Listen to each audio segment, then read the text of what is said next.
திருச்செந்தூர் முருகன் கோயில தரிசன கட்டணம் உயருதா அப்படின்னு தொடர்பா அமைச்சர் ஒரு விளக்கத்தை கொடுத்திருக்காரு. என்னன்னா, அந்த திருச்செந்தூர் முருகன் கோயில சிறப்பு தரிசனம் அப்புறம் பூஜைக்கான கட்டணம் உயர்த்தப்படல அப்படின்னு இந்து சமய அறநிலையத்துறை அமைச்சர் ரமேஷ் சொல்லியிருக்காரு. இது மட்டும் இல்லாம இது தொடர்பா மக்கள் கிட்ட கருத்து கேட்டுட்டு வரோம், அதன் அடிப்படையில தான் இறுதி முடிவு இருக்கும் அப்படின்னு கூட அமைச்சர் குறிப்பிட்டு இருக்கிறார். இது தொடர்பா அமைச்சர் பேசின காட்சியை நம்ம பார்க்கலாம். கட்டணத்தெல்லாம் உயர்த்தவில்லை.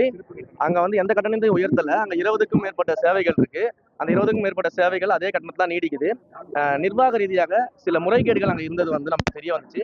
அதற்காக இப்படி ஒரு கட்டண உயர்வை ஏற்கனவே அதிகாரிகள் பரிசீலித்து வச்சு அதற்கான பொதுமக்களுடைய கருத்து கேட்பு, புரியுதுங்களா? பொதுமக்களிடையே கருத்து கேட்கக்கூடிய அந்த கருத்தை தான் கேட்டிருக்காங்களே தவிர்த்து விலையெல்லாம் உயர்த்தல.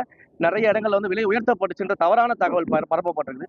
பொதுமக்கள்கிட்ட கருத்து தான் கேட்டுக்கிறாங்க. பொதுமக்கள் கருத்துல இந்த உயர்த்த வேண்டாம்னு சொன்னா நாங்க உயர்த்த போறது கிடையாது. பொதுமக்களுடைய கருத்தை தாண்டி இந்த அரசாங்கம் எந்த விதமான முடிவும் எடுக்காது. பொதுமக்கள் என்ன சொல்றாங்களோ அதன்படிதான் இந்த அரசாங்கம் நடக்கும்.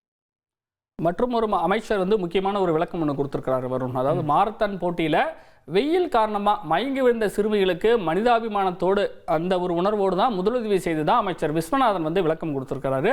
திமுக ஐடி விங்கோட அந்த செயல் உள்நோக்கம் கற்பித்தது இழிவான பிரச்சாரம் செய்வதாகவும் அவர் மிக கடுமையாக சாடியிருக்கிறார். ஓகே, சோஷியல் மீடியா யூஸ் பண்ணுறவங்களுக்குலாம் போலீஸ் ஒரு எச்சரிக்கையும் கொடுத்துருக்காங்க. என்னென்னா, அரசு அப்புறம் தனிநபர்கள் குறித்து சமூக வலைதளங்களில் அவதூறு பரப்புனீங்கன்னா கடும் நடவடிக்கை எடுக்கப்படும் அப்படின்னு சென்னை காவல்துறை ஒரு எச்சரிக்கையை விடுத்திருக்கு.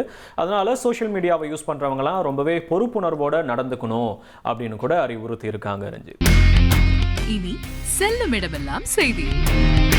தந்தை டிவியின் வாட்ஸ்அப் சேனலை ஃபாலோ பண்ணினா செல்ல இருக்கும் இடமெல்லாம் செய்தி. இதோ QR கோட் இப்பவே ஸ்கேன் பண்ணுங்க, ஃபாலோ பண்ணுங்க.